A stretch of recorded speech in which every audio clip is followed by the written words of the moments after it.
embracing a man of boundless corruptions. Don't forget, Trump was essentially named an unindicted co-conspirator in a scheme to make hush money payments to a porn star who alleged she had an affair with him while he was married to his third wife, who had just given birth to their son. Hello?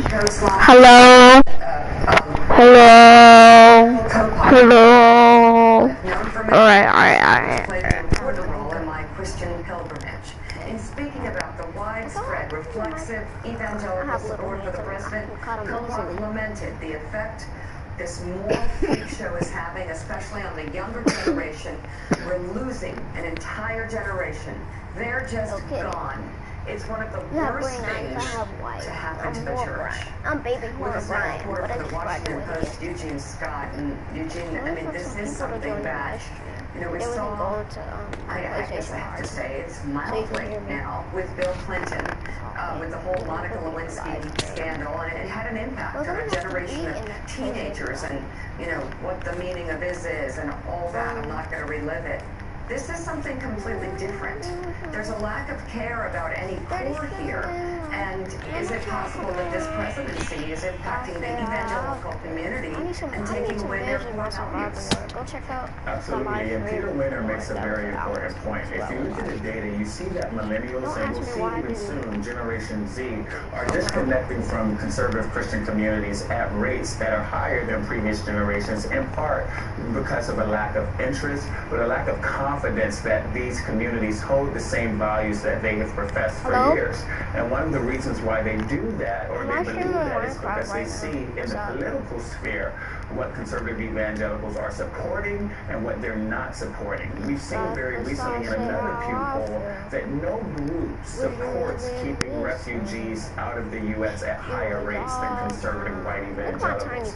And when you have young voters, millennials being one of the largest voting blocs, who care a lot about these social issues related to immigration and international concerns, they want to see a religious community care as well. And right now, that's not what they see. You know, this is a dramatic shift. And what's so interesting is what Pete Wayner touches on are evangelical Christians' openness to refugees. So again, I'm not talking about illegal immigration. I'm talking about refugees, who people can legally seek refugee status. And this is a shift that has gone along with Trump. Their views have bent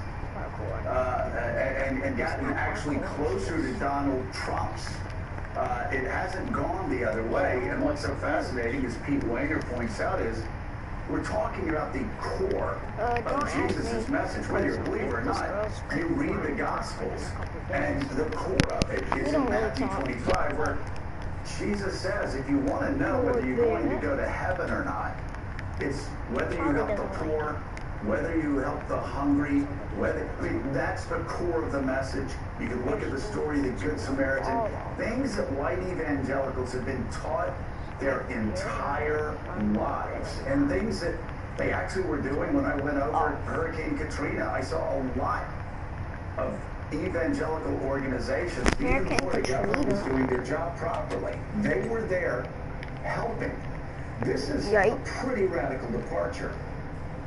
Yeah, that shows the danger of when you have a faith, when you have Christianity sort of collide with politics. If you just go back a decade ago and you would have painted the portrait of Donald Trump and you would have told the evangelical community that this is the guy that you're going to be wholeheartedly embracing, people would have said there's no way in hell that could possibly happen. And even Trump in private often remarks with astonishment that Christians are so much his base. Like, his numbers are higher and more intense among evangelical Christians than George Bush's were. I don't have and a lot of that, it's all, when you look at that refugee question, it's because they're viewing that question through a political lens. They see refugees and they think it's a fight over the wall or over immigration. And to vote him out for life. Political, and Trump knows this, and he's put a lot of thought into how oh God, Christians, because he knows he has so much credibility built up with them, largely because of the court, a little bit because of his language,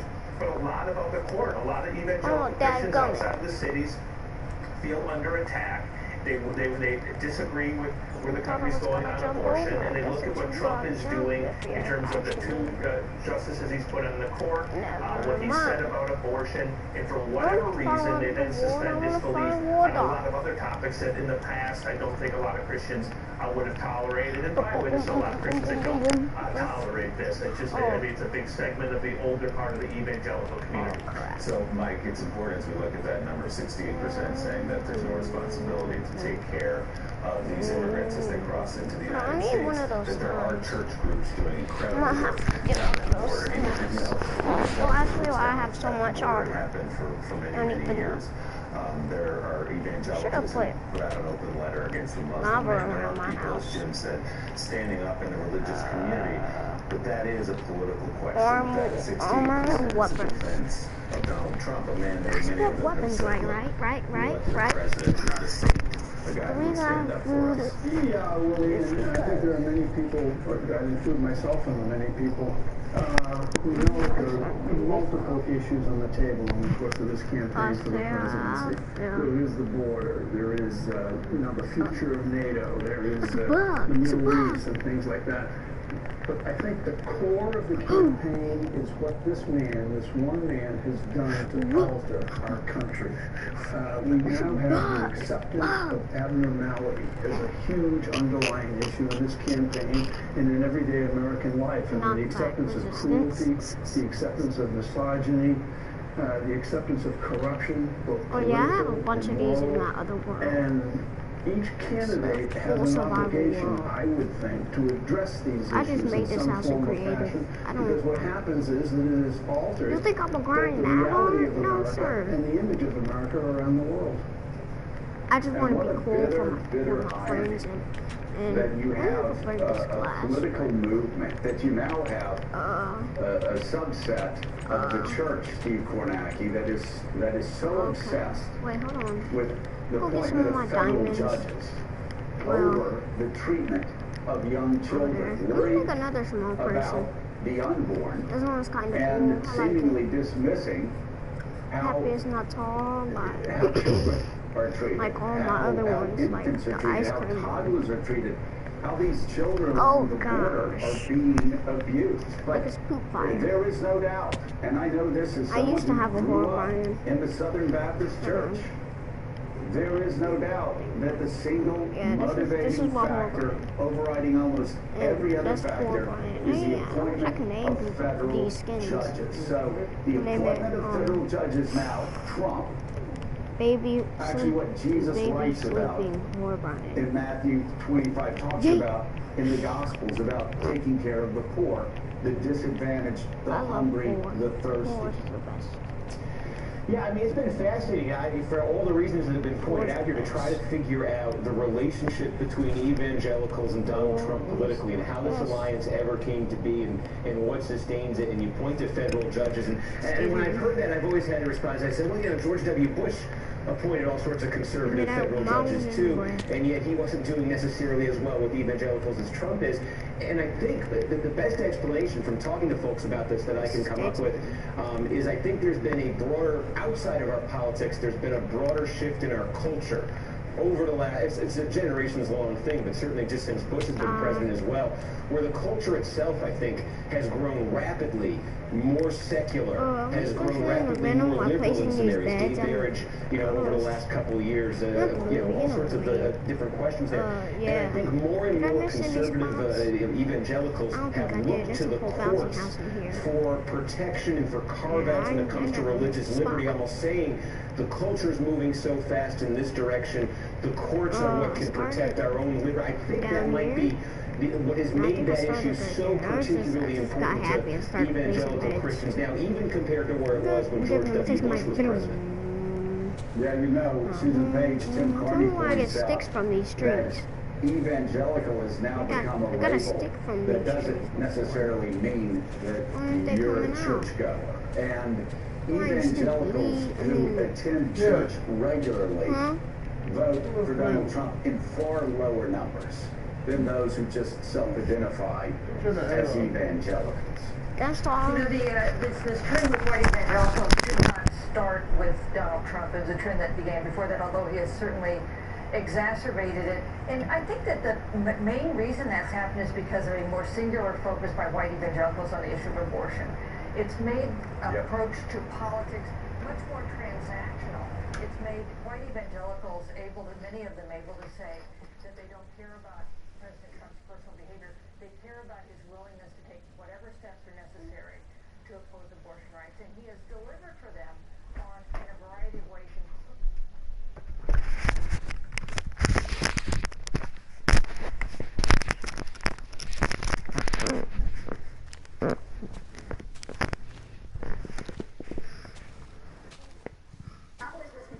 Gave me a seat. About his contacts with Russia. He was the coffee boy. Don't remember much about it. Former Trump campaign advisor Rick Gates pleaded guilty. Paul Manafort convicted on 8 criminal counts. George Nader just arrested. Wait, a president went to jail? Associates of the president's personal lawyer, Rudy Giuliani. Parnas and Igor Fruman. I don't even know who they are. Felix Sater. He was in the news because of his Stop. Yeah. telling Moscow with Donald Trump if he was sitting in the I don't even know who they are. he didn't know what he was. He's capping. He's big capping. Lawyer Michael Flynn admitting he lied to the FBI. Roger Stone has now been found guilty on 7 counts. Breaking news is Trump's ex-political advisor Steve Bannon being arrested in connection I'll with be fine with that.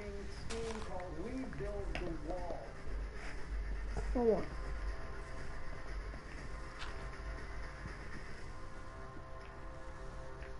One more.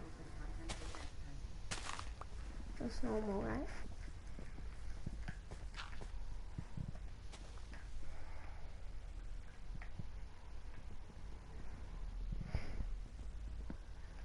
My Fortnite, I might start a Fortnite live stream because I need to see what's in the item shop. Some of you guys don't even want to see the item shop. Let me put on my skin. The gift skin is my skin. My gift skin, I love this skin. Best skin in my locker. Because after 80 years, we don't make G. I used to play Minecraft on mobile. Bubble. A lot. But now I'm a pro. I'm gonna hit you in the face. Hit you in the face.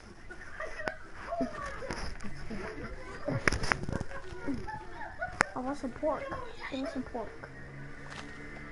Pork chop, I mean.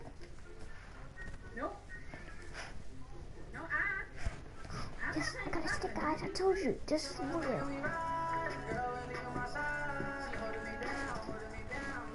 Ha ha ha. Looking for to eat your friend in front of you. Look.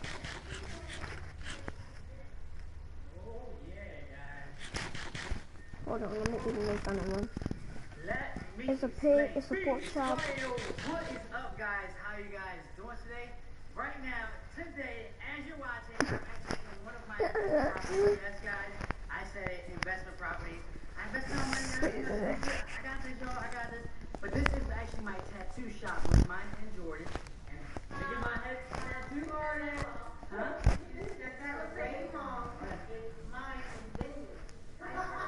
It's mine.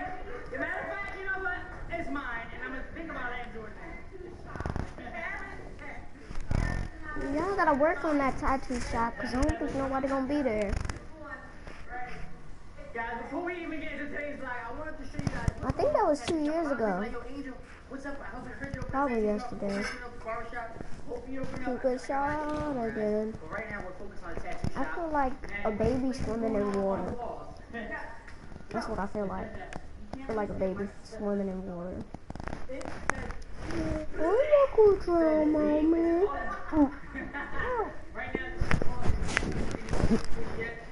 Keep it shot again. I can't play music. That's sad. That the baby's drowning. This is a lot done by yourself, bro. I don't care what nobody says. I wish I could. And this is gonna be super crazy. So it has the ink right there. The bride just has a tattoo on, a tattoo machine. This is how you know it's going to be tattoo drawing. This is the top tape machine. This is going to be straight wall right Boom. here. So we can have a big crazy mural right there. It'll be super dope. On this side right here, guys, there's gonna be a big mirror from top to bottom. So when you want to take a picture of your tattoo, when it's done, you can look at it, see it can be dope. Also, we're gonna be putting a crazy painting. So you're gonna be tattooing the wall? That's gonna be our picture wall. Amazing, y'all. I don't want to explain too much because I want to save it for the tattoo tour. It's actually gonna be done at the end of this month when we get back to California. This is gonna be done. So yeah, guys, the floor is gonna be laid down. Oh no, sir! I hear that noise again. That's even if we leave But I hear it every live stream, and it's making me pretty scared. We might reschedule. I'm not 100% sure. So, but guys, I'll show you around a little bit. I'm gonna show you a little bit, guys. The heck is that? Show a little bit. Is that cloud or snow? And then we're back to this side. Gotta be something dirt related. We got some more construction going on over there, but we got people working, so we don't want to go there and disturb. We got painting and stuff like that. So, yeah, guys, this building's looking so much better. Thank you guys so much. This is a big dream, and it's a great blessing. We left the tattoo shop, guys. It's gonna be amazing, bro. Trust the process. But we picked up my boy Manisha. You know the vibes, man. Your brains looking Feel the vibes. real heavy on the gel. Gel. No gel, man. No gel, bro. Coconut oil. This is sweat. Sweat and tears. Sweat and tears. Oh, you gotta come see the tattoo shop, bro. Why you come see it when I call Did you give somebody the camera? Or did the camera turn off and then, well, did he turn off the camera? Super shine again. His body's off again.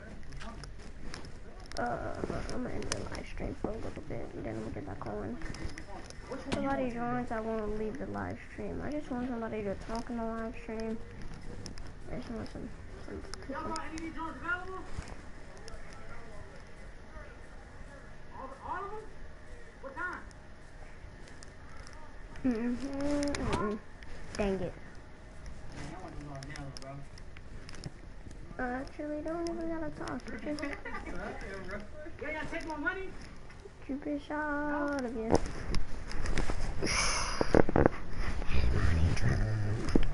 It's at 88.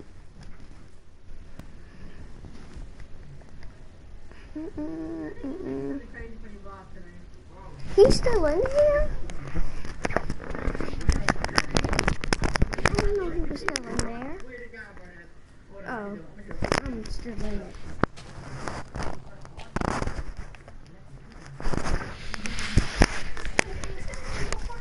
His body.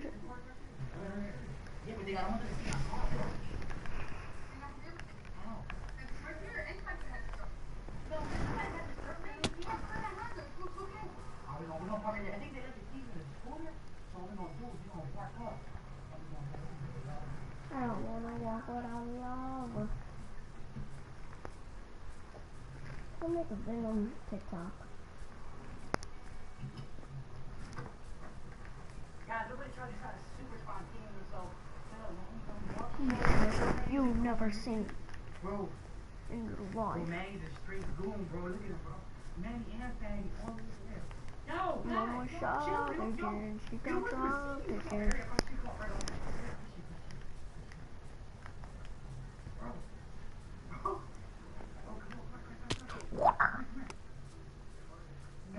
Alright, I have a walkie-talkie in my hand. I'm gonna call my friend.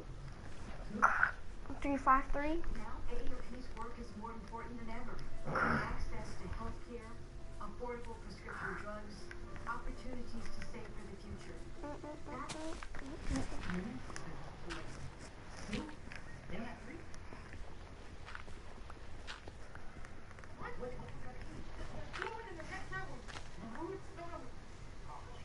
Look at that fat dude.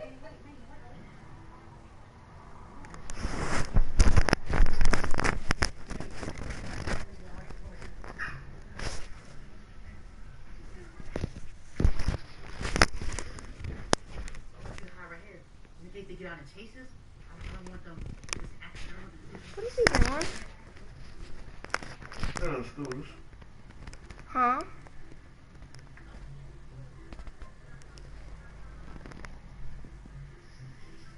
We're still in scooters?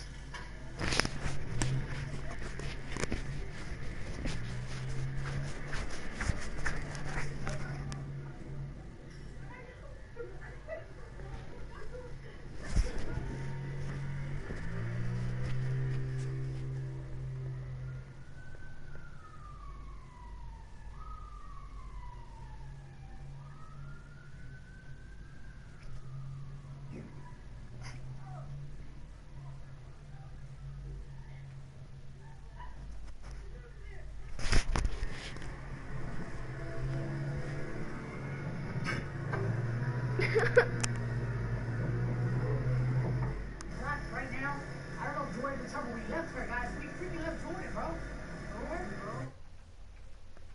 Somebody thought he scooter. Nope.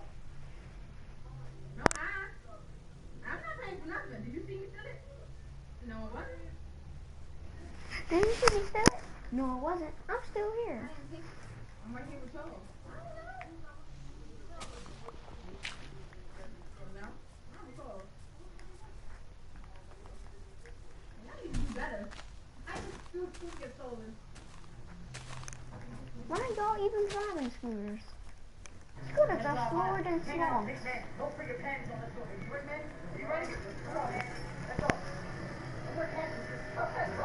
The right side.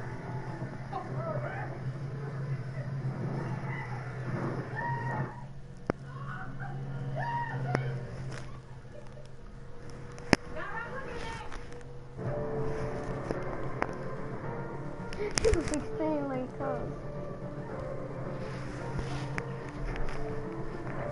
I hate controlling the camera while driving. Well, I would hate.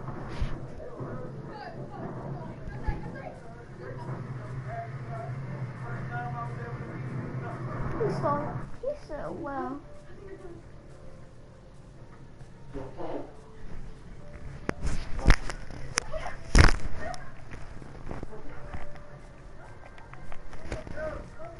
Oh God, where's my house at, bro?